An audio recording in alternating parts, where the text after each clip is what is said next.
As-tu tendance aujourd'hui à subir les critiques, les jugements des autres par rapport à ton attitude, ton comportement d'introverti? Alors, découvre dans cette nouvelle vidéo 2 astuces qui, moi, m'ont permis vraiment de changer ça et d'arrêter de subir.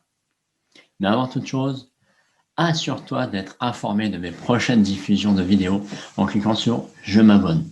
C'est fait? Là, juste en dessous. Super. Alors, bonjour à toi, je m'appelle Patrice Renez et je suis coach dans cet art de vivre la sensibilité. J'accompagne en fait aujourd'hui des adultes introvertis, coupés de leurs émotions, à les vivre dans leurs relations pour se révéler en prenant leur vraie place avec bienveillance. Alors, aujourd'hui, peut-être que tu as la sensation d'avoir souvent des critiques par rapport à ton attitude, ton comportement, que tu saches ou pas si tu es introverti d'ailleurs. Peut-être que tu subis tellement cette pression sociale que tu finis par ne plus aimer être à ton boulot, dans les groupes, en soirée. Peut-être que aussi tu crois ce qu'on te dit. Hein, si on te dit par exemple, tu es timide, bah à force tu finis par le croire. Et dans les attitudes, dans la personnalité d'introverti, il y a plein de messages comme ça qu'on peut t'envoyer et que tu finis par te poser les questions, peut-être douter de qui tu es vraiment.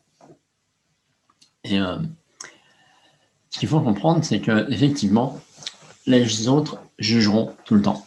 Ça, c'est quelque chose, tu l'as fait sûrement, moi je l'ai longtemps fait. Et moi, typiquement, bah, j'ai énormément travaillé en tant que consultant en informatique dans des sociétés de services.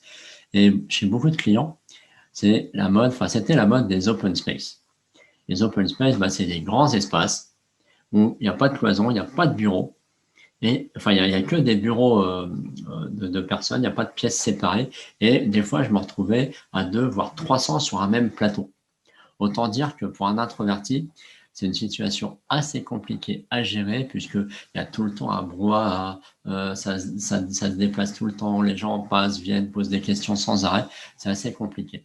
Ce qui fait que souvent, et principalement l'été, j'adorais aller manger tout seul, prendre un sandwich, me balader. Et j'étais pas souvent à manger le midi au restaurant avec l'équipe. Ça m'arrivait. Mais ce qui se passait quand j'étais trop souvent à refuser les invitations, bah, on me demandait si j'allais bien, on finissait par me dire que je préférais être tout seul, que j'aimais pas que j'étais qu'un solitaire, que bref, tout un tas de petits mots qui sont vrais, mais qui sont pas agréables à entendre à chaque fois, tout le temps. Je suis comme je suis, point barre.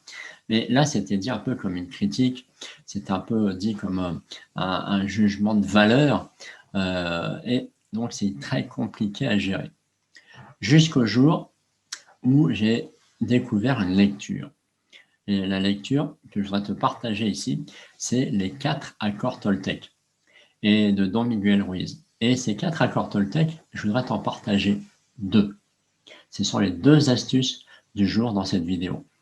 Et donc, la première astuce, c'est l'accord Toltec numéro 2, qui est « N'en fais pas une affaire personnelle ».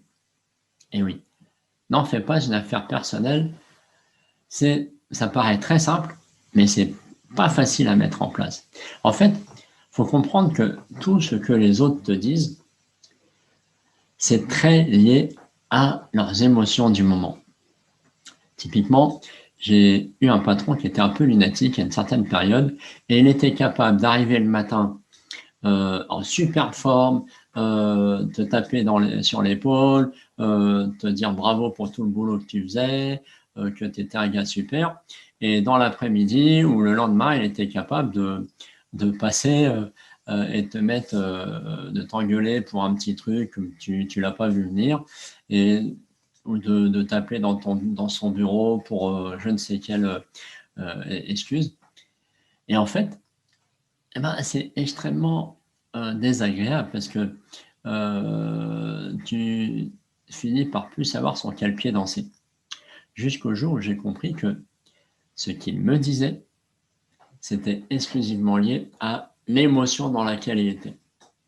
Et il y a des fois, je le sais, par exemple, il avait eu un accident de voiture le matin, bah forcément, il arrivait au boulot un peu énervé. Et donc forcément, il n'était pas du tout prêt à te dire des trucs sympas, à te dire bonjour. Il était plutôt prêt à t'engueuler pour tout et n'importe quoi. Et non, et c'est pareil pour les félicitations. Quelqu'un va te dire des félicitations. Bon, déjà, si il y a matière à avoir une félicitation, mais aussi et surtout si lui est disposé à le faire. Tu comprends? C'est ça qui est important à comprendre sur cet accord-là. C'est que finalement, tout ce que te dit l'autre est extrêmement lié à son émotion du moment. D'accord? Hein, donc, c'est pour ça qu'il ne faut pas en faire une affaire personnelle. Parce que il faut l'écouter, hein, il ne faut pas non plus le rejeter, mais c'est apprendre à s'en détacher d'une certaine façon. Dire, OK, ce qui est bien, je le prends, ce qui n'est pas bien, je le prends un peu moins. C'est ça l'idée. Et ça apporte vraiment une liberté émotionnelle par rapport à ça, parce que du coup, de comprendre que la critique, le jugement, c'est uniquement lié à ce qui se passe chez la personne. D'accord? Et typiquement, les moqueries pour les aspects de différence physiques, différences comportementales aussi, c'est que l'homme déteste la différence. Il a besoin de se retrouver avec des gens dans lesquels il s'identifie. Et donc, ça lui crée une peur. Donc, quand il est en peur, forcément, il ne va pas te dire des trucs sympas. Donc, quand tu comprends ça, et vraiment, je t'invite à vraiment à prendre conscience de ça, parce que c'est un facteur libérateur émotionnel extrêmement puissant. La deuxième astuce du jour concerne le troisième accord Toltec. C'est celui de ne pas faire de suppositions. Et oui, pas faire de suppositions, ça rejoint ce que je te partageais jusqu'à présent, parce que finalement, quelqu'un te dit quelque chose de désagréable parce qu'il a une peur, en lui, il a des interrogations, il vient de subir quelque chose de désagréable lui aussi. Et du coup, qu'est-ce qui se passe? Quand on te dit, moi, quand on me disait, tu veux jouer le solitaire, tu veux pas déjeuner avec nous, tu te mets à l'écart, c'est pas sympa. Ben, moi, je me faisais des films aussi dans la tête. Il faudra peut-être que j'y aille, et puis qu'est-ce qu'ils vont penser, et puis il y a mes d'autres critiques aussi. Et en fait, à partir du moment où tu laisses se passer un film dont tu ne contrôles plus rien entre tes deux oreilles, c'est pas bon. Ça veut dire qu'il y a des interrogations sur lesquelles tu dois apporter des réponses. Et donc, cet accord de ne pas faire de suppositions, c'est d'aller valider. D'accord? Si tu as un problème de compréhension, ce que j'appelle des non-dits, parce que des fois, on te sort des phrases, « Ah oui, mais tu le sais, toi. » Je sais quoi? Finalement. Des fois, c'est ça, te dire « Oui, mais toi, tu le sais » ou on le sait, on ne sait pas, c'est pas forcément clair. Donc, l'idée, c'est vraiment d'aller demander à l'autre pourquoi il t'a dit cette phrase-là, pourquoi il pense ça, pourquoi il a eu cette phrase que tu as trouvée désagréable. Et on verra aussi tout l'aspect pour aborder justement l'autre sans rentrer dans une confrontation et une dispute inutile. Et là, c'est vraiment le fait de comprendre que l'autre a son mode de pensée et aussi son émotion qui est liée. Et donc, si tu as des doutes de compréhension, si c'est pas clair pour toi, arrête de te prendre la tête et va valider avec l'autre ta compréhension de ce qu'il vient de te dire.